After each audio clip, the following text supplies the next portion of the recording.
Assalamualaikum warahmatullahi wabarakatuh. Perkenalkan saya Fatih Anatollah dengan NIM 0024067 dari kelompok K1. Di sini saya akan menyampaikan tentang anatomi sistem syaraf. Oke, pertama kita diberikan skenario seorang pria berusia 65 tahun bernama Tuan A dibawa ke IGD oleh keluarganya karena mengalami kelemahan mendadak pada lengan dan tungkai kanan. Selain itu, keluarga pasien melaporkan bahwa pasien berbicara terbata-bata, sulit berkata-kata, dan tampak bingung ketika diajak berbicara. Tidak ada riwayat trauma sebelumnya. Pada pemeriksaan fisik didapatkan hemiparesis sisi kanan, terutama lengan. Refleks sisi kanan meningkat dan terdapat Babinski sign di sisi kanan, hilangnya sensasi nyeri dan suhu pada sisi kanan, termasuk wajah sebelah kanan. Saat diminta menjalankan tiga, tidak pasien menyimpang ke arah kiri. Pasien tampak kesulitan berbicara secara motorik, tetapi memahami instruksi sederhana. Riwayat medis menunjukkan bahwa pasien merupakan perokok aktif, memiliki hipertensi, dan diabetes mellitus yang tidak terkontrol. Pemeriksaan CT scan kepala menunjukkan infark iskemik pada lobus frontalis dan parietalis kiri, terutama di area korteks motorik dan sensorik primer. Lalu terdapat pula iskemi parsial pada pons sebelah kiri. Jadi pertama disuruh menjelaskan tentang pembentuk sirkulus Willisi mulai dari anterior hingga posterior dan fungsi dalam menjaga perfusi saat terjadi sumbatan salah satu arteri besar. Jadi struktur sirkulus Willisi ini terdiri dari pertama ada arteri cerebral post anterior,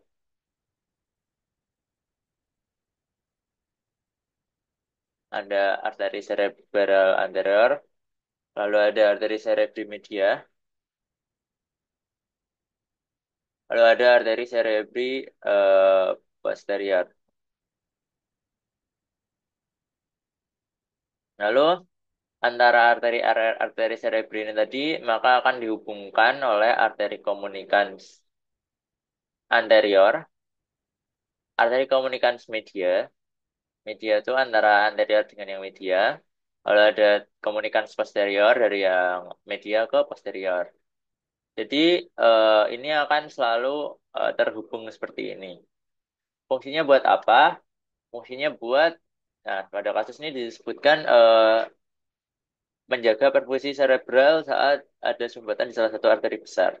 Jadi misal ada sumbatan di arteri karotis interna sebelah kiri, maka arteri cerebral anterior dan arteri cerebri media ini tidak akan mendapat suplai darah dari arteri karotis interna. Tapi karena ini struktur saling terhubung, jadi ada bantuan atau bisa digantikan oleh dari aliran arteri karotis interna yang kanan. Jadi arteri karotis interna yang kanan masuk, lalu mengalirkan ke media dan juga anterior, lalu darah mengalir ke sini, mengalir ke sini, mengalir ke sini, mengalir ke sini, mengalir ke sini, mengalir ke sini, ke seluruh arteri yang berhubungan ini.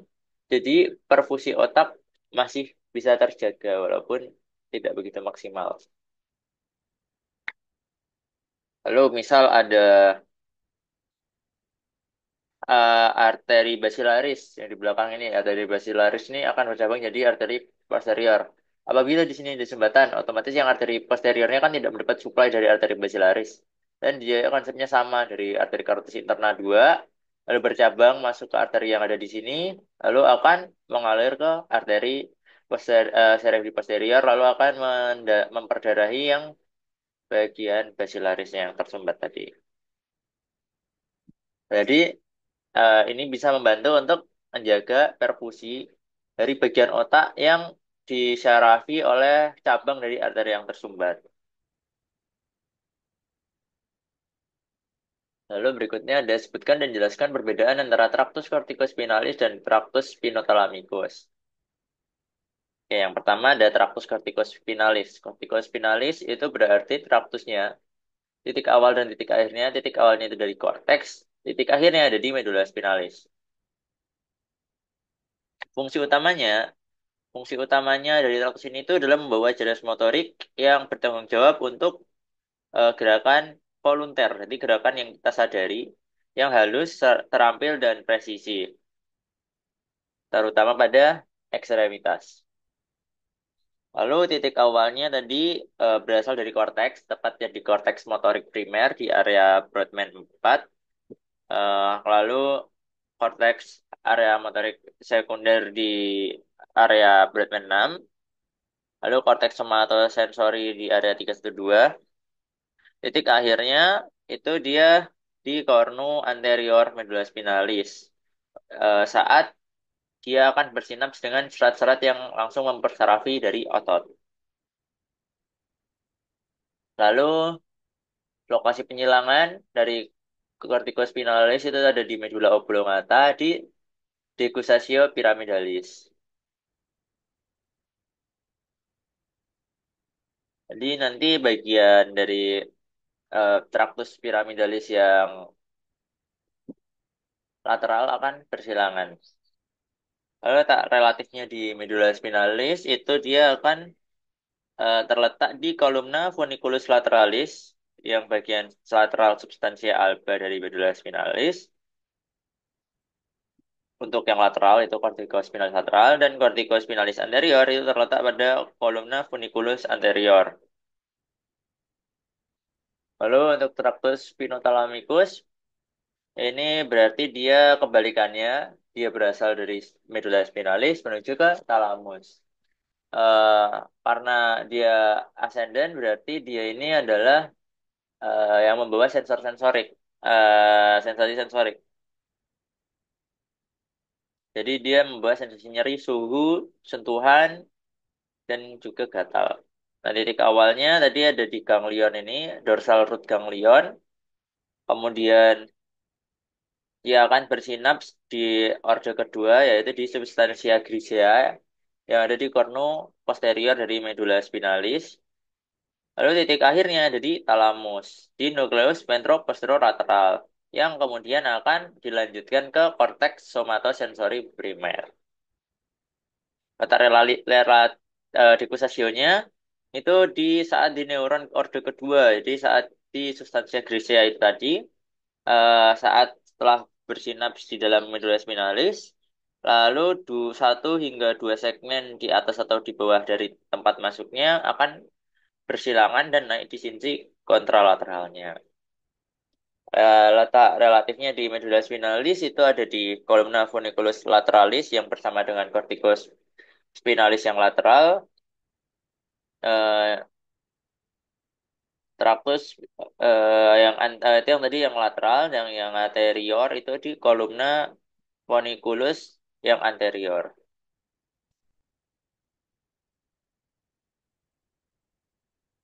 Jadi kalau yang ini tadi membawa motorik, yang ini sensorik. Lalu berikutnya ada pembagian tuning cerebri dan minimal 2 struktur penting dari oke. Nah, jadi tuning cerebri itu dibagi jadi 3, ada mesencephalon, ada pons, dan juga ada medulla oblongata. Nah, di mesencephalon ini itu tuh ada strukturnya itu ada pedunculum mesencepali dan juga ada tegmentum mesencepali. Nah, di pedunculum mesencepali ini dia nanti akan dibagi menjadi 2, ada clus mesencepali eh, dan juga tegmentum. Oh, jadi tadi dibagi jadi bagian pedunculum dan juga tegmentum. Nah, di pedunculumnya ini dia dibagi lagi jadi eh dibagi jadi pedunculum sama tektum. Nah, si pedunculumnya ini nanti dibagi jadi crus dan juga tegmentum dibagi oleh substansia nigra. Jadi substansia nigra ini fungsinya untuk menghasilkan dopamin yang penting untuk modulasi gerakan. Kalau ada gangguan di sini, itu nanti akan menyebabkan penyakit Parkinson. Nah, di mesencephalon ini dia tempat keluarnya dari nervus 3 dan juga nervus 4. Nervus 3 ada di bagian eh, fossa interpendicularis dan nervus 4 itu ada di sini, di bagian kaudal dari colliculus inferior. Lalu di pons di sini ada strukturnya itu ada di sini sulcus bacillaris. Basilaris pontis ini merupakan tempat melekatnya dari arteri basilaris yang tadi akan memvaskularisasi otak yang akan bercabang jadi arteri cerebri posterior. Lalu di sini ada tempat keluar dari beberapa nervus juga dan nervus 6, 7, 8, 6 di sini di bagian sulcus bulbopontis. Lalu di sini ada nervus 7 dan juga 8 di angulocerebellopontis. Kemudian di sini ada nervus 5, nervus trigeminus keluar dari brachium pontis. Lalu berikutnya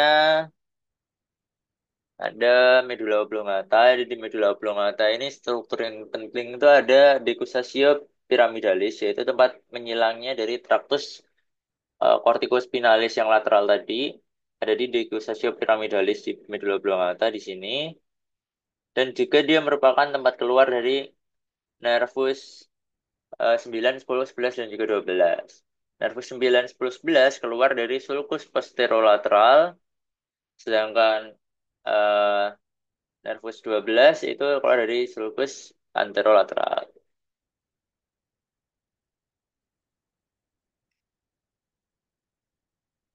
Lalu, be- lalu di pons tadi itu juga ada pusat respiratori yang terdapat pusat pneumotaksik dan juga apneustik dan bekerja sama dengan medulla oblongata untuk mengatur ritme pernapasan dan mengatur respons homeostasis. Lalu di medulla oblongata dia ada pusat kardiovaskuler dan juga pusat respiratori.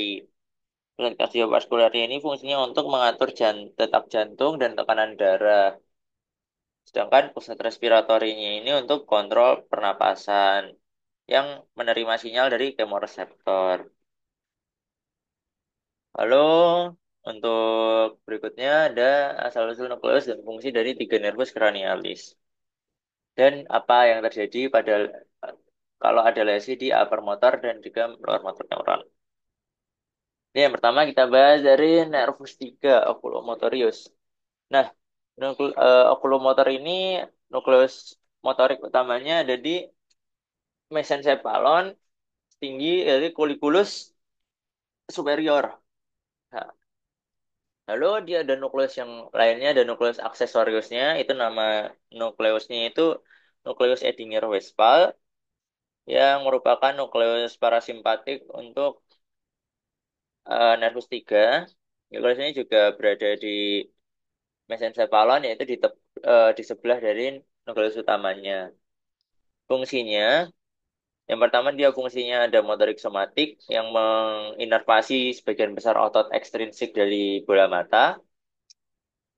Lalu ada antara lain ada rectus superior, rectus inferior, rectus medialis, obliquus inferior, levator palpebrae superior, dan dia akan melalui yang parasimpatis lewat si Edinger-Westphal tadi, dia akan menginervasi musculus sphincter pupillae dan juga menginervasi musculus ciliaris. Jadi musculus sphincter pupillae ini untuk mengatur pupil untuk bisa bermiosis. Dan juga musculus ciliaris ini untuk mengatur tebal tipisnya lensa untuk mengatur kita melihat jarak jauh atau jarak dekat. Nah, akibat lesinya di UMN di upper motor neuron itu tuh karena otot-otot yang diinervasi nervus 3 menerima inervasi secara bilateral dari korteks cerebri, lesi UMN ini nggak terlalu menyebabkan kelumpuhan yang parah atau paresis yang kelihatan pada otot-otot yang diinervasi. Gangguan pada gerakan mata lebih terkait dengan koordinasi atau pandangan. Sedangkan kalau ada lesi di lower motornya, itu tuh bisa menyebabkan ptosis, yaitu kelopak matanya itu jatuh. Jadi langsung nggak bisa membuka gitu. Lalu ada mata deviasi karena hanya rectus superior dan obliquus inferior yang normal. Soalnya yang lain kan kena lesi. otot-otot yang lain tuh kena lesi, jadi matanya bisa berdeviasi down and out. Bisa berdeviasi ke bawah atau ke lateral. Karena dua otot, eh, karena otot yang menggerakkan kedua arah itu bukan diinervasi oleh okulomotor. Lalu ada diplopia, karena tidak ada kesejajaran pada sebuah penglihatan, jadi penglihatannya bisa ganda. Lalu midriasis karena ada paralisis ke muskulus sphincter pupile, jadi pupilnya tidak bisa mengecil. Lalu berikutnya ada nervus nuclearis. Nukleusnya itu ada di mesencephalon setinggi colliculus inferior. Tepat di bawahnya sih nukleus dari oculomotor. Terus nervus 4 dia keluar dari dorsal dari truncus cerebri. Terus dia menyilang dulu sebelum keluar. Nervus 4 ini menginervasi otot yang kontralateral. Fungsinya ada fungsi motorik somatik, yaitu menginervasi musculus obliquus superior untuk menggerakkan mata ke bawah dan ke medial. Lalu kalau ada lesinya di UMN itu mirip dengan nervus 3, nggak menyebabkan signifikan, tapi yang di LMN itu bisa menyebabkan diplopia vertikal. Lalu ada kemiringan kepala, jadi pasiennya sering kepalanya miring untuk mengompensasi dari diplopia tadi. Jadi pandangannya kan double. Jadi dia sering memiringkan kepala biar sumbunya itu tepat lagi. Lalu ada eksiklotorsi mata. Matanya akan berotasi keluar karena ada paralisis dari obliquus inferior yang harusnya melakukan intorsi. Lalu berikutnya ada nervus abducens atau nervus 6. Nervus abducens ini nukleusnya ada di pons, di bagian caudal, di bawah ventriculus quartus. Dan dia dekat dengan colliculus facialis. Fungsinya untuk menginervasi, fungsinya ada motorik somatik. Dia menginervasinya satu otot tok, yaitu musculus rectus lateralis. Lesinya kalau di UMN itu bisa menyebabkan paresis pandangan ke arah kontralateral. Tapi ini karena masalah pada pusat pandangan, bukan karena lesi pada nervus 6. Jangan kalau yang LNN itu akan menyebabkan satu keterbatasan abduksi mata, lalu ada strabismus konvergen. Eh, Mata yang kena lesi ini akan berdeviasi ke medial saat istirahat karena rectus medialisnya akan menarik karena yang lateralis dia paresis. Lalu diplopia horizontal karena matanya nggak bisa melihat bergerak ke samping dengan benar.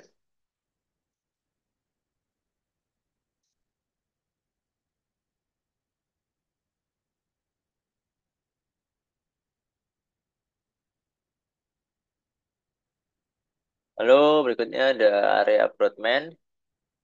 Jadi kita disuruh menjelaskan lokasi dan juga fungsi dari area Brodmann. Jadi yang pertama ada area Brodmann 4.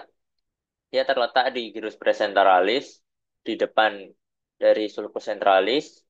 Eh, Fungsinya untuk korteks motorik primer, untuk memulai dan juga mengontrol gerakan yang volunter. Lalu mengandung representasi somatotropik yang dikenal sebagai homunculus motorik, yang nanti bagian-bagian tubuh tertentu akan diwakili area yang spesifik di gyrus presenteralis. Kemudian dia akan mengirimkan sinyal lewat caractus corticospinalis ke motor neuron dan juga adalah spinalis. Lalu area Brodmann 312, nah di sini itu fungsinya untuk somatosensori, letaknya di gyrus postcentralis. Fungsinya dia sebagai somatosensori cortex itu untuk menerima dan juga memproses informasi sensorik dari seluruh tubuh, baik sensor tekanan suhu maupun proprioceptif. Terus dia juga punya homunculus sensorik. Jadi tiap area tuh punya spesifik dia menerima sensorik dari bagian mana. Lalu si BA3 ini dipisah-pisah. BA3 itu menerima reseptor sentuhan ringan dan proprioreseptor. Lalu BA1 itu untuk menerima sentuhan taktil. BA2 menerima reseptor proprioseptif dan juga tekanan. Lalu area Brodmann 44 dan 45 itu ada di sebelah sini. Letaknya ada di gyrus frontal inferior. Lalu dia juga dikenal sebagai area Broca. Fungsinya dia untuk memproduksi bahasa. Jadi eh, saat kita berbicara, otot-otot yang mengatur itu diatur dari 4445 ini. Nah, kalau dipisah, Broadband area 44 itu berperan dalam pemrosesan fonologi sintaksis bahasa dan koordinasi gerakan otot saat bicara. Sedangkan BA5 itu tuh untuk eh, pemrosesan semantik atau makna kata dan juga aspek-aspek bahasa yang lebih tinggi seperti untuk memahami bahasa. Kemudian di BA22, BA22, oh ini BA22 itu tuh letaknya di gyrus temporal superior. Fungsinya untuk eh, ini juga dikenal sebagai area Wernicke. Fungsinya untuk pemahaman bahasa, memproses informasi auditori. Jadi kita dengar orang berkata-kata itu diproses untuk bisa dipahami di area 22. Nah, lalu nih kenapa kok oklusi arteri media lebih sering menyebabkan kelumpuhan pada wajah dan lengan dibandingkan tungkai? Jadi di sebelah kanan ini ada gambar tentang area yang divaskularisasi oleh arteri-arteri di cerebri. Jadi arteri medial cerebri itu akan yang warna kuning ini.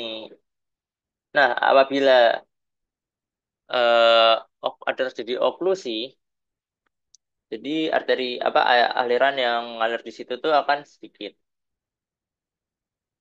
oklusi.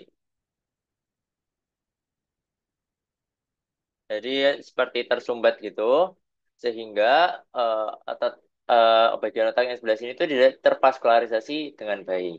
Sedangkan kalau kita tempel ke sebelah sini, yang di tempat ini yang divaskularisasi oleh arteri media itu tuh dia berperan spesifik untuk menggerakkan si ini wajah dan juga ada lengan.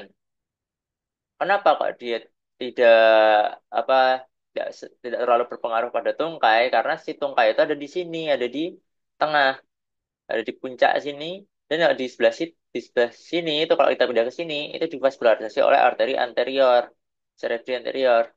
Dan di sini cerebri media. Jadi kenapa kok dia menyebabkan kelumpuhannya itu pada lengan dan juga wajah? Karena di sebelah sini itu ada bagian-bagian spesifik yang menggerakkan dari lengan dan juga wajah. Apabila adanya tersumbat, berarti dia tidak bisa bekerja dengan baik. Jadi bisa menyebabkan adanya kelumpuhan.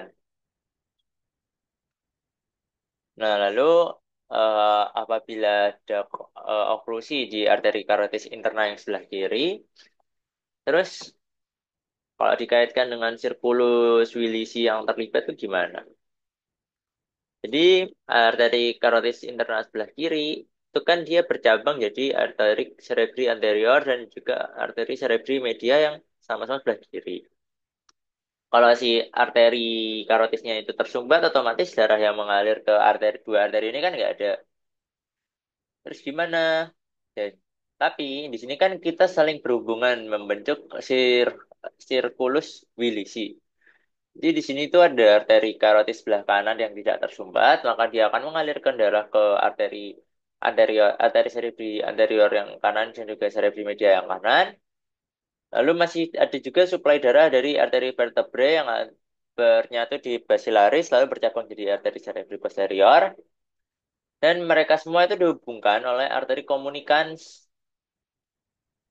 Jadi Dan dari komunikasi darah dari art, arteri anterior cerebri anterior kanan itu akan lewat komunikans anterior lalu mengvaskularisasi area yang harusnya divaskularisasi oleh eh, cerebri anterior yang sebelah kiri. Begitu juga darahnya akan mengalir lagi lewat komunikans yang lain dan juga akan mengkompensasi adanya sumbatan. Jadi perfusi pada bagian yang seharusnya dilalui oleh cabang dari arteri karotis interna kiri itu akan digantikan dengan aliran dari arteri-arteri yang tidak tersumbat.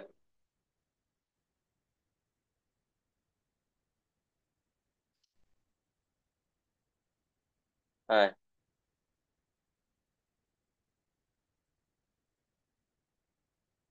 jadi ini tuh efektivitasnya itu tergantung apakah semua arteri yang tidak tersumbat ini itu paten, nggak ada yang menyempit atau nggak ada yang tersumbat, terus dia punya diameter yang cukup.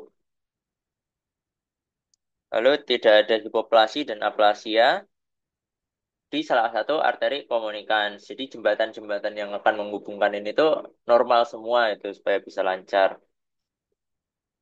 Lalu kecepatan oklusi. Kecepatan oklusi yang terjadi di arteri yang tersumbat tadi itu gimana? Cepat apa bertahap?